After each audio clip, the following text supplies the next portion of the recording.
이번 지도부는 내년 보궐선거, 후년 대선까지 치르게 되죠. 시사본부에서는 176석의 슈퍼여당의 최고위원 후보 8명을 3주 동안 차례로 인터뷰하겠습니다. 후보들에게는 약 10분 동안 공통질문 4개, 개별 질문 2개씩 드리도록 하겠습니다. 자, 먼저 경기 화성을에서 3선에 성공했고 20대 국회에서 민주당 원내수석 부대표를 지낸 이원욱 의원 연결하죠. 나와 계시죠? 이 의원님? 네, 안녕하십니까. 네. 이원욱입니다. 먼저 어려운 시기에 더불어민주당 최고위원 출마하신 이유부터 좀 여쭙죠. 그러게요. 민주당을 민주당답게라고 하는 슬로건으로 나왔는데요. 제가 전략기획위원장으로 탄핵을 성공시키고 공수처법을 원내 수석 부대표를 맡아서 성공시킨 그런 경험을 앞으로 있을 재보궐선거, 대통령 선거의 승리로 이끄는데 저의 마지막 힘을 다해서 혼신의 힘을 다해서 쏟아보고자 최고위원 후보로 출마하게 됐습니다. 예. 지금 하락하고 있는 민주당의 어떤 상황을 좀 불쏘시개 역할을 좀 하시겠다. 예. 앞에서 네. 그러게요 그 한마디가 모든 게 다 들어가 있는 것 같습니다. 답변에. 자, 이원욱 후보께서 지난 20대 국회에서도 당직을 맡으셨잖아요. 말씀하셨다시피 네. 다른 후보들과 비교해 봤을 때 본인의 강점 한 가지만 좀 꼽아주신다면요. 뭐 전략이면 전략, 정책이면 정책, 뭐 이런 것들에 대해서 저에 대해서 많이 평가들을 해주시는 것 같고요. 전략기획위원장을 제가 뭐 맡겠다 해서 한 것도 아니고 추미애 대표님이 맡아달라 해서 했고, 원내수석 부대표도 이인영 원내대표가 맡아달라고 부탁이 와서 했고, 뭐 이런 것들을 봤을 때 아마도 의원들 사이에서는 꽤 전략가로 통하고 있는 거 아닌가 싶고요. 기자들은 보통 언론에 저를 경제통이라고 하는 용어를 붙여주고서 글을 많이 써주고 계십니다. 그렇군요. 그러면은 강점은 경제통이다. 네, 전략가이자 경제통. 전략가이자 경제통. 예, 네. 이게 강점으로 좀 부각을 하신 것 같습니다. 최근 발표된 정당 지지율 아마 추이를 보고 계실 겁니다. 민주당 지지율이 지금 꾸준히 하락세예요. 네. 예. 현재 민주당 상황은 어떻게 좀 진단을 하고 계십니까? 많이 걱정이죠. 그리고 이런 것을 바라보고 있는 민주당에 대한 지지하시는 국민들, 당원들도 굉장히 걱정이 큰 것 같습니다. 부동산 정책 이런 것들이 계속 좀 혼란을 겪으면서, 그리고 그 이후에 고위공직자들에 대한 들이 제대로 대처를 못하면서 예. 더 그것을 증폭시키지 않았는가 싶고요. 실제 그 국민들이 좀 잘못 인식하고 계신 것도 좀 같습니다. 예를 들어 종부세에 대해서 전부 나도 종부세 내는 거 아니야 이렇게 말씀하시는 것 같은데, 종부세를 낼 대상자는 1%뿐이 안 되거든요. 1% 국민의 1%가 종부세를 낼 뿐인데, 그거에 대해서 전부 나도 내는 거 아니야 나도 내는 거 아니야 이런 이제 그런 우려감들이 점점 퍼지면서 많은 국민들이 좀 실망, 우리 민주당에 대해서 실망하고 있는 거 아닌가 생각해서. 언론이 좀 확대해서 왜곡한 측면도 있다고 보시는지요? 그런 측면도 분명히 있죠. 네. 예. 뭐 부동산 정책 효과 미미한 점, 뭐 대처를 잘못했다는 거 지적을 하셨고, 그다음에 여당 출신 선출직의 성폭력 범죄 이것도 좀 지속적으로 영향을 미치고 있다고 생각하십니까? 네. 뭐 대통령 지방선거가 끝나자마자 부산시장, 그다음에 서울시장 뭐 이런 데서 성폭력 문제가 불거졌고요.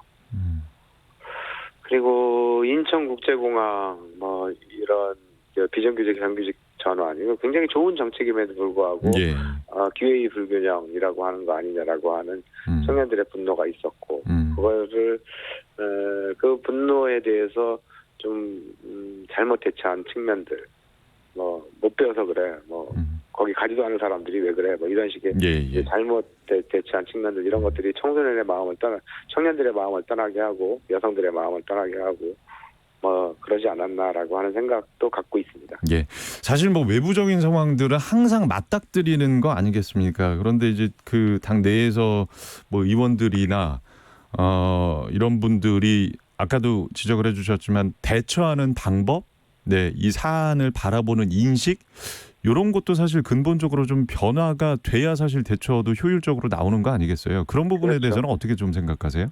그게 이제 공감력인데요. 예. 공감력, 그러니까 공감력을 높이는 사람, 공감력을 높이는 뭐 기업도 그렇고 단체도 그렇고 정당도 그렇고 공감력을 높이면은 욕을 욕먹을 일이 생기더라 하더라도 좀 덜 먹게 되는 이런 일들이 좀 있거든요. 근데 그 공감의 능력은 실제로는 경청 능력입니다. 들을 수 있는 능력. 예, 예. 그것이 그래서 그것을 들어서 그것을 반영하고자 하는 의지, 이게 공감 능력이기 때문에 제가 의원들 사이에서는 굉장히 소통력이 굉장히 뛰어나다라고 얘기를 하고 있는데 듣고 있는데 그런 공감력을 높일 수 있는 당 지도부로서 민주당으로서 모습을 갖춰간다면 아무래도 훨씬 더 지금과 같은 그거보다는 밝은 민주당을 만들어갈 수 있지 않을까라고 하는 생각을 하고 있습니다. 예. 자, 은연중에 공감 능력 뛰어나시다는 걸 자랑을 하시네요, 은근히. 그런 부분들이 아니요. 좀 당내에서 많이 좀 퍼져가지고 대처를 좀 잘했으면 하는 바람을 좀 갖고 있는데, 자, 일단 그 최고위원으로 당선이 되시면은 내년 또 보궐선거가 지금 목전이에요. 네. 지금 상황에서 서울 부산시장 후보를 내도 괜찮을까요? 어떻게 보세요? 아니, 그 문제는 지금 질문을 처음에 출마 기자회견 할 때부터 많이 받았는데요. 예. 지금 상태에서 결정할 문제는 아닌 것 같고요. 아마도 저희가 이제 새로운 지도부가 완전히 선출이 되고, 예.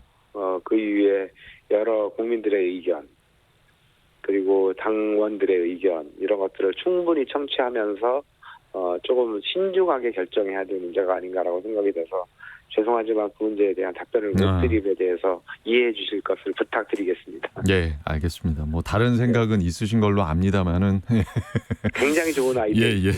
알겠습니다. 자, 최근 여당이 임대차 3법 등을 단독으로 처리를 했습니다. 거대 여당의 독주라는 비판들이 나오고 있는데 사실 공감 능력을 강조하셨기 때문에 이 야당과의 협치가 좀 필요하지 않았나 최소한의 이런 비판에 대해서는 좀 어떻게 보십니까? 저희가 협치를 안 하기 위해서 문을 닫아놨던 적은 정말로 한 번도 없습니다. 이거는 좀 국민들께서 좀 알아주셨으면 좋겠고 이 방송을 듣는 시청자들께서도 청취자들께서도 좀 알아주셨으면 좋겠는데요. 제발 좀 하자. 저희가 3차 추경 1, 2, 3차 추경을 했는데 추경안도 협의를 하자. 그리고 이번에 부동산법도 협의해서 하자라고 하는 거를 계속 야당에다가 얘기를 했는데 문제는 전혀 야당이 대화에 응하지 않는다라고 하는 겁니다. 그렇다고 이런 부동산법이라든가 추경이라든가 이 급한 민생법을 여당 입장에서 정부 여당 입장에서 그래 야당이 안 들어오면 언제까지라도 기다려줄게. 1년이건 2년이건 이렇게 할 수는 없는 문제거든요. 책임 정치라고 하는 게 있기 때문에 그러다 보니 어쩔 수 없이 저희가 미래통합당을 제외한 나머지 정당들과 연합해서 이 부동산법을 통과시킬 수뿐이 없었는데 여당의 단독 통과는 아닙니다. 여당 단독 통과는 아니고 미래통합당만이 들어오지 않았을 뿐이라고 한번 말씀을 드리도록 하겠습니다. 자, 이 후보께서 그 문재인 정부 성공을 위해서 윤 총장 같은 사람들이 뽑혀 나가야 한다. 검찰 개혁에 대해서도 강한 의견을 내셨는데 검찰 개혁 추진 과정에서 여당의 역할은 어떤 거라고 보시는지요? 여당이 할 수 있는 역할은 인류 역사상 민주주의의 역사는 권력을 분산시키는 것이 역사입니다. 권력 분산. 그래서 예를 들어서 지금 근데 검찰총장의 권한이 너무 강하다라고 하는 거에 문제가 있다라고 보여집니다. 이번에 검찰개혁위원회에서 내놓은 안이 검찰총장이 혼자 갖고 있던 수사지휘권을 각 고검장한테 분산시키자. 이거는 민주주의 방향에서 굉장히 올바른 방향으로 나가고 있는 거라고 생각을 하고요. 그러한 제도적 문제를 먼저 정확히 민주주의의 그 올바른 방향으로 개선할 필요가 있다라고 보여지고 예. 우리 윤 총장님은 선출직 권력과 임명직 권력과의 관계에 대해서 잘 인식을 하지 못하시는 것 같아요. 그 선출직 권력과 임명직 권력의 의견이 부딪힐 때 항상 선출직 권력이 우선하는 겁니다. 왜냐하면 국민으로부터 직접 위임을 받았기 때문에 윤 총장은 그 위임받은 대통령에 의해서 임명받은 사람이거든요. 근데 자기를 임명한 사람에서 독재니 전체주의니라고 하는 이런 용어를 쓸 때 저 굉장히 분노했습니다. 예. 이 검찰개혁 관련해서는 하실 말씀이 너무 많은 것 같아서 사실 오늘 두 분 인터뷰가 더 예정이 돼 있고 시간을 좀 똑같이 배분을 해야 되기 때문에 공정성 문제 때문에 여기서 마무리를 좀 하도록 하겠습니다. 예. 다음에 또 시간 되면은 한 말씀만 더. 아니요. 여기까지 듣도록 하겠습니다. 예. 죄송합니다. 네, 고맙습니다. 고맙습니다. 예. 자, 더불어민주당 이원욱 최고위원 후보였습니다. 이어서 지난 2017년 문재인 정부 정무수석으로 재임하다 전북 익산에서 재선에 성공하신 한병도 의원 연결하겠습니다. 안녕하세요. 나와 계시죠? 네, 안녕하세요. 한병도입니다. 네, 12년 만에 국회로 돌아오셨어요. 이전과는 와보시니까 국회 분위기가 좀 많이 달라졌던가요? 예, 일단 너무 오랜만에 와가지고요. 분위기 자체가 좀 낯선 게 있고 사무실도 많이 커졌더라고요. 아, 그래요? 이제 사람들이 좀 많이 바뀌었고 달라져 있고 의원들 분포도 그렇고요.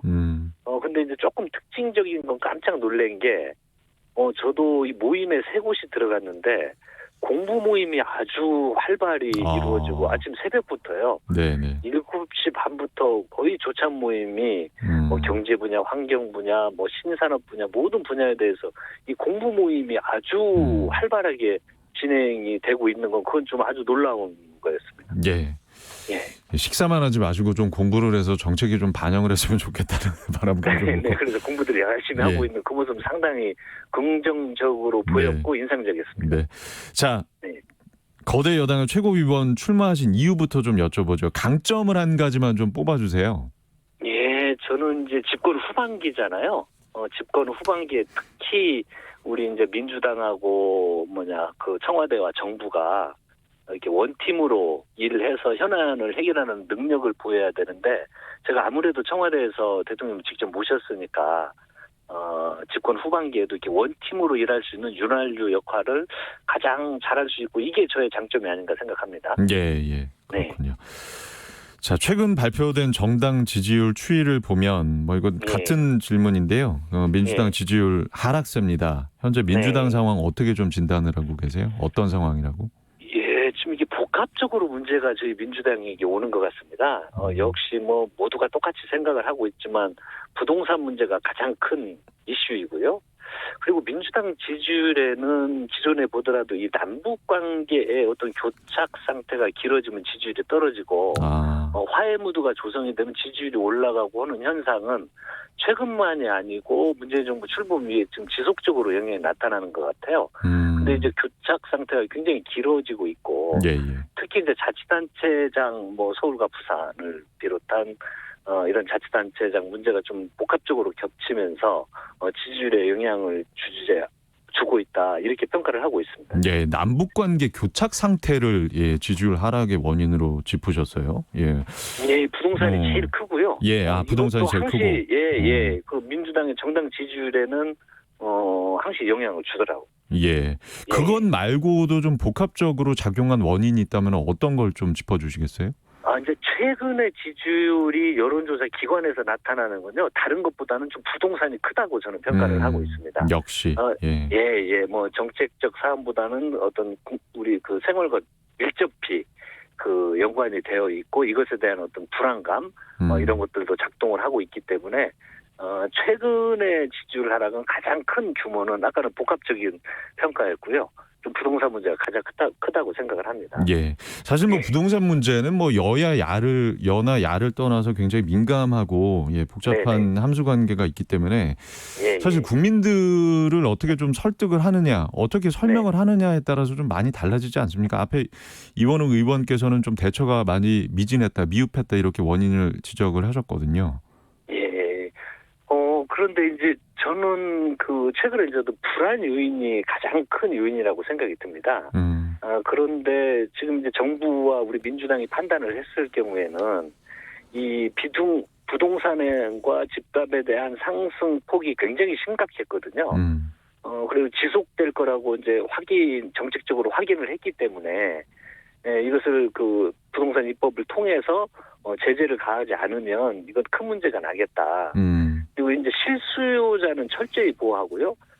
투기 수요로 그 집값에 영향을 주는 행위는 이번에 단호히 대책을 하고 이 대책 이후에도 그 부동산 대책을 나오면 변칙적인 이런 방법들이 굉장히 많이 나옵니다. 예. 집을 법인의 현물 투자해서 그 어떤 그 세금을 피한다든지 상속을 한다든지 이런 것들에 대해서도 상시적인 모니터링을 해가지고요. 알겠습니다. 빈틈없이 대책을 세워야 된다고 생각이 듭니다. 예. 저 여당이 임대차 3법을 단독으로 처리를 했습니다. 거대 여당 독주라는 비판을 아마 받으실 거예요. 그 정무수석 재임 당시에 아까도 말씀하셨지만 뭐 이제 윤활유 역할을 자임하고 계신데 여야 간 협치가 그래도 최소한 필요하지 않았을까? 이 부분에 대해서는 어떻게 생각하세요? 협치가 아주 필요하죠. 제가 청와대 정무수석으로 있을 때도 뭐 협치가 안 된다는 이야기가 많이 평가가 있었는데 실제 어느 역대 정부보다도 대표 간 또는 그 정당별 그 대통령과 모임이 가장 많았고 약속들이 많았었습니다. 예. 근데 이제 그게 이제 협치가 안 됐다고 그랬는데 협치라는 것은 손바닥도 마주쳐야 되거든요. 그래서 이제 마주해야 되는데 그래도 그때 초기에 야당과 갈등이 많이 있었지만 그때는 만났습니다. 예. 그래서 불평불만도 이야기하고 그럼 그 의견을 듣고 조율을 하고 그러는데 지금 문제는 서로 간에 마주하는 이것 자체가 안 된다는 게 가장 큰 문제라고 저는 생각이 들고요. 우리 여당에서는 그런 노력을 해야 되고 야당도 예를 들어서 상임위 구성도 이거 민주당이 그 하는 게 아니고 그 미래통합당에서 만들어 놓은 거거든요. 17개 의석을 민주당이 다 가져가도록 협상이 다 됐지 않았습니까? 네네. 주요 상임위는 뭐 예를 들어서 국토위나 산자위를 비롯한 야당이 원하는 상임위 국정조사까지도 협상이 됐었는데 이게 이제 협상이 안 돼 버리니까 이런 현상들이 더 빚어지고 있는데 이럴 때일수록 현안 해결을 위해서 좀 서로 마주해야 한다. 앉을 수 있는 노력을 해야 될 것 같습니다. 예. 자, 최선을 다했는데 야당이 마주하지 않아서 공감을 할 기회가 없었다라고 다들 좀 인식을 하고 계신 것 같은데. 자, 다음 질문 드려보겠습니다. 문재인 대통령이 국민들에게 박수 받으며 떠나는 것이 꿈이라고 호소를 하셨어요. 대표적인 친문 의원으로 분류가 되시는데 민주당이 청와대 이중대라는 비판에 대해서는 어떤 생각을 갖고 계세요? 그거 이제 논리 자체가 성립이 안 되는 겁니다. 예를 들어서 민주당이 이중대라고 평가하는 것은 문재인 정부는 민주당 정부이거든요. 그래서 이제 소통이 원활히 잘 되냐 안 되냐 이런 평가는 내릴 수 있지만 당이 청와대에 이중대라고는 지시만 받아서 한다는 건데 이미 그 고위당정청을 통해서 그 당정청이 매일 일주일에 한 번씩 소통하고 있고 상임위별 다양한 소통 채널이 있어서 그리고 거기에서 오히려 당대표님 목소리가 높으시죠. 더.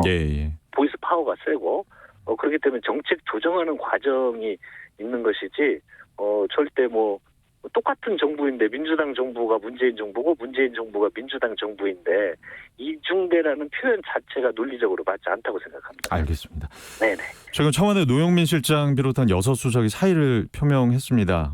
일부는 이제 수리가 돼서 인선이 됐고 책임을 진 것이냐 직 대신 집을 택한 것이냐 논란이 일고 있습니다. 6수석의 행보는 적절했다고 보세요?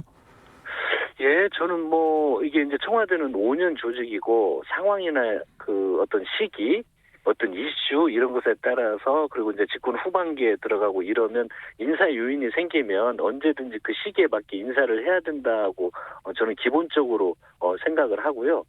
이번 발표는 좀 현안 문제에 대한 종합적인 책임에 대한 어떤 비서진들의 고민 이것을 대통령께 전달을 한 거고 아마 인사라는 것은 한꺼번에 다 될 수도 있고 또 예를 들어서 준비되어 있는 사람은 먼저 빨리 하고 또 이제 또 어떤 요인에 대해서 더 분석을 하고 또 검증 과정 이런 것도 필요하기 때문에요.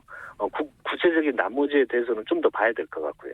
예, 알겠습니다. 네네. 자, 네. 마지막으로 하고 싶은 말씀 좀 짧게 한 20초 정도로만 부탁드리겠습니다. 네, 우리 이제 저희 민주당은 언제나 이제 겸손의 원칙을 가지고 국민들을 대하고 지금 닥쳐오는 문제에 대해서도 극복하기 위한 노력을 항시 게을리하지 않겠습니다. 그리고 더 건강한 민주당이 되도록 스스로를 돌아보고 책찍질하면서 국민들과 함께하기 위한 노력을 하겠습니다. 국민 여러분 계속 지켜봐 주시고 현안 문제를 해결하는 데 민주당이 잘 대응하는지 때로는 용기가 필요하면 용기를 주시기 바랍니다. 예, 오늘 말씀 여기까지 듣겠습니다. 고맙습니다. 네, 감사합니다. 네, 더불어민주당 한병도 최고위원 후보였습니다. 이어서 충남 논산에서 재선을 했고 20대 국회에서 원내 부대표를 지낸 김종민 의원 연결하겠습니다. 나와 계시죠, 의원님? 예, 김종민입니다. 네. 자, 먼저 그 최고위원 출마하신 이유부터 좀 여쭤보겠습니다. 다 공통 질문이에요. 본인의 강점 한 가지만 좀 꼽아 주신다면요. 저는 이제 제가 2004년도에 노무현 대통령 때 최연소 청와대 대변인으로 임명이 돼서 5년 동안 청와대에서 국정 운영을 보좌했었는데 그때 경험과 또 충남 정무부지사 그리고 이번에 이제 20대 국회 이런 행정 경험 또 지방 경험 또 뭐 의정 경험 이런 것들이 이제 국정이 이제 어떻게 돌아가야 되겠다 우리 당이 어떻게 해야 되겠다 이런 이제 방향이 좀 잡히는 어떤 근거가 되는 거예요. 그래서 예. 지도부에 참여해서 좀 이런 경험들을 좀 우리 당을 위해서 좀 써야 되겠다 이런 생각을 하게 된 거죠. 예, 그렇군요. 그 윈지 코리아 컨설팅이 지난달 29일에서 30일 전국 18세 이상 성인 1,150명을 조사한 결과 26.7%로 후보 지지도 1위를 차지하셨어요. 예상을 하셨어요? 이렇게 높을 거라고? 글쎄 뭐 예상까지는 모르겠는데 이제 지난 20대 국회에서 우리 검찰개혁 또 정치개혁 활동을 하면서 이제 많은 우리 당원들 또 지지자들한테 많이 알려진 게 그게 좀 여론조사에 반영된 거 아닌가 그렇게 생각을 합니다. 예. 이대로 가시면은 선출되시겠는데요? 예, 그렇게 됐으면 좋겠습니다. 자, 뭐 아시다시피 최근 발표된 정당 지지율 추이를 보면 하락세입니다. 예. 현재 민주당 상황, 그간의 경험을 좀 적용을 해보신다면 어떻게 좀 진단을 하시겠어요? 뭐 여론조사는 항상 이제 높낮이가 있는 거니까요. 이게 국민의 마음이 우리 민주당에 떠나간다 이런 표현을 하시는 분도 계시는데 그거는 사실이 아니고 이제 국민들이 민주당에 대해서 되게 엄격하게 바라보고 있다. 상당히 이제 그 민주당에게 180석이 주어졌는데 이 180석의 의미가 상당히 이제 간단치가 않다 이렇게 좀 보고 계시는 거죠. 그 최근에 악재도 여러 가지 있었잖아요 민주당에 뭐 이런 영향도 좀 있을 거고요. 그래서 전체적으로 민주당에게 이제 좋지 않은 상황인 거는 맞는데 민주당이 180석을 얻었으니 어떤 일을 할지 국민들이 지금 계속 예의주시하고 있는 거라고 봅니다. 그리고 그렇습니다. 거기에 맞는 행동들을 요구하고 있는 건데 아직까지는 이제 민주당이 그런 점에서 이렇게 잘 대처를 못한 것 같아요. 그래서 지금 상황을 잘 판단해서 이제 지도부가 새로 구성이 되면 이런 상황을 종합적으로 판단하고 국민 민심을 잘 파악하는 이런 그 리더십을 발휘를 하면 우리 국민들께서 또 민주당과 함께 하실 수 있을 거다 이렇게 봅니다. 네. 현 상황만 놓고 본다면 지지율 하락의 가장 큰 원인은 뭘로 꼽으시겠어요? 제가 보기엔 일단 첫 번째로는 뭐 부동산 이제 폭등에 따르는 부동산 이제 가격이 높아진 거에 따른 어떤 정책적인 이런 뭐 문제 제기 같은 게 있을 거고요. 또 하나는 이제 뭐 전체적으로 종합적으로 여당이 책임을 져야 되니까 그동안의 뭐 법안 처리 과정에서 필요는 했지만 그래도 야당을 잘 설득해서 갔어야 되는 거 아니냐 이런 문제 제기도 있을 거고. 또 하나는 근본적으로 마음이 떠났다는 것보다는 지금 이 여당에 대해서 상당히 많은 것을 국민들이 바라고 요구하시는 것 같아요. 그래서 일종의 경고다. 그렇죠. 그런 것들에 대한 경고 혹은 메시지를 주는 거다. 이렇게 봅니다. 예, 야당과의 협치가 좀 미흡했다라고 지금 얘기를 하셨습니다. 그러면은 좀 당내에서도 이 부분에 있어서 좀 목소리를 좀 내셨나요? 이게 이제 이번에 크게 보면 공수처 관련법하고요, 부동산 관련 3법, 또 임대차 3법이 이게 세 가지가 이제 핵심적인 쟁점인데요. 저는 사실 이 법에 대해서는 이 협치의 문제가 아니고 야당이 워낙 이 문제에 대해서 대화를 안 하고 있기 때문에 어쩔 수 없이 이제 불가피한 선택이라는 측면이 있어요. 예. 근데 이제 이런 거를 계속 국회 운영 과정에서 반복할 수는 없다는 거죠. 예. 이런 식으로 일방적인 이제 처리가 필요한 사안이 있는데, 가령 공수처법은 7월 15일이 이제 법정 시한이거든요. 근데 법정 시한을 지나서 입법 뒷받침이 안 되고 있으니까 그거는 야당이 반대하더라도 어쩔 수 없이 이제 해야 될 수밖에 없는 상황이었는데, 앞으로는 이런 아주 시급한 사안들 아니면 가능한 한 야당을 설득하고 야당의 의견을 좀 존중해 가면서 대화하는 이런 게 필요한데, 저는 야당에도 한마디 드리고 싶은 게, 이게 손뼉이 마주쳐야 되는 거거든요. 민주주의라고 하는 게 다수가 소수를 존중해야 된다. 이것도 맞는 얘기지만 네네. 소수는 다수를 인정해야 됩니다. 예. 이 두 가지가 같이 굴러가야 이 민주주의라는 자동차가 굴러가는 거거든요. 알겠습니다. 예. 이 점이 좀 야당에게 좀 저는 좀 부탁드리고 싶은 겁니다. 야, 손뼉 관련 속담이 없었으면 어쩔 뻔했습니까? 다 세 분 다 얘기를 하셔가지고. 아무튼 협치를 하려고 해도 이것도 선별적인 협치가 필요하다. 예, 이렇게 좀 받아들여야 될 것 같습니다. 아니요, 협치라고 하는 것 전체는 이제 당연히 협력 정치라고 하는 거니까. 뭐 정당과 정당 또 국회와 대통령이 협력해야 되는 건 그건 헌법적인 명령이에요. 그건 기본적인 원칙인데, 사안에 따라서 협력하는 방식이 다수결이 협력인 경우도 있고, 아니면 대화와 타협을 통해서 합의하는 게 협력인 경우도 있는 거죠. 예, 알겠습니다. 자, 김종민 의원께서는 법사 위원이시잖아요. 부동산 법안 처리만큼이나 뜨거웠던 이슈가 공수처였습니다. 예, 설치 그 기한이 7월 15일이었거든요. 뭐 이때 되리라고 사실 예상하신 분들은 뭐 그렇게 많지는 않았지만 아직 뭐 공수처장 추천 위원조차 지금 선임하지 못했습니다. 공수처 설치 좀 가능하리라고 보십니까? 언제 정도로 좀 예상하고 계세요? 가능하다면. 가능 불가능이 아니고요. 이게 안 되면 법은 만들어놨는데 힘센 사람이 법을 안 지켜서 법이 실효가 되는, 이건 엄청난 헌정에 대한 이제 그 혼란이거든요. 그래서 이건 반드시 돼야 되는 건데, 저는 야당이 이제 8월 15일 정도까지 추천위원을 좀 제출을 하는 게 필요하다고 보고, 이번 임시국회가 이제 8월 15일 이후에 잡히지 않았습니까? 그때까지도 만약에 위원 추천이 안 되면 이거는 법 자체를 완전히 흔들어 버리는 거거든요. 그러면 이 법, 그러니까 그런 그 일부 야당에 의해서 법이 흔들리는 이 법의 결함을 뭐 새로운 입법을 통해서 보완을 해야 되니까, 저는 그런 상황이 안 가게 야당이 일단 위원을 추천을 해놓고 거기서 논쟁을 통해서 야당의 의견을 좀 반영하는 게 그게 좀 맞을 것 같아요. 선임 시한까지는 일단은 최대한 소통을 통해서 좀 협의를 할 것이다. 이렇게 좀 해석을 하면 되겠죠. 그렇죠. 그리고 이제 시한은 이미 지났어요. 7월 15일이 시한이죠. 이해찬 대표가 8월 임시국회 시작까지로 그 시한을 못 박았거든요. 그렇지 않으면 다른 대책을 펼 것이다라고 언급을 했습니다. 어떤 다른 대책이 검토되는 건가요? 그럼 뭐 법 개정해야죠. 그러니까 이 법을 가지고 이 법을 악용해서 지금 이 법을 악용해서 법을 무력화시키고 있잖아요. 이 법이 야당을 존중하기 위해서 법인데, 야당이 자기 의견을 존중하는 것을 넘어서서 아예 법을 정지시키는 이런 데까지 이르게 된다면 이 법의 원래 취지가 안 맞는 거죠. 그래서 그러면 이제 이 법의 결함을 좀 개선을 해야 될 상황이라고 좀 봅니다.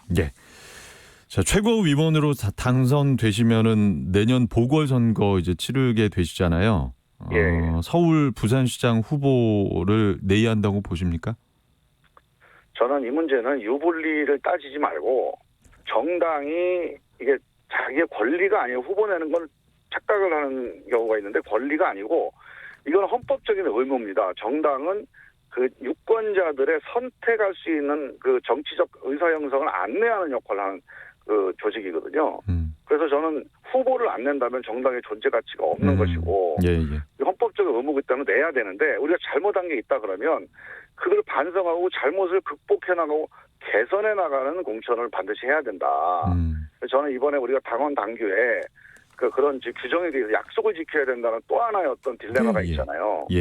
그래서 이제 이 딜레마 중에서 저는 원칙적으로 장기적으로 본다면 정당이 공천을 포기하는 그런 선택을 하는 것은 올바르지 않은 선택이라고 저는 봅니다. 알겠습니다.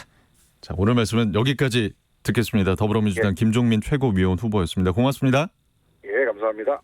네, 오태훈의 시사본부 오늘은 더불어민주당 최고위원 후보 8명 중에서 이원욱, 한병도, 김종민 세 후보의 입장 들어봤습니다. 8월 29일 전당대회 이전에 남은 5분과도 인터뷰가 예정이 되어 있습니다. 이준희 씨가 민주당의 가장 큰 문제는 일관된 전략 부재입니다. 새 지도부에서 깊이 성찰해 볼 일입니다. 털구님, 협치 부족이 아니라 180석 가까운 의석을 제대로 사용하지 못한 것이 문제인 것 같습니다. 썬킴님, 서로 한 발씩 물러나 협치합시다. 나라를 위해서 말입니다. 이렇게 의견을 주셨습니다. 고맙습니다. 자, 멀리 가지 마시고요. 오태훈의 시사본부 잠시 후 2부에서 뵙죠.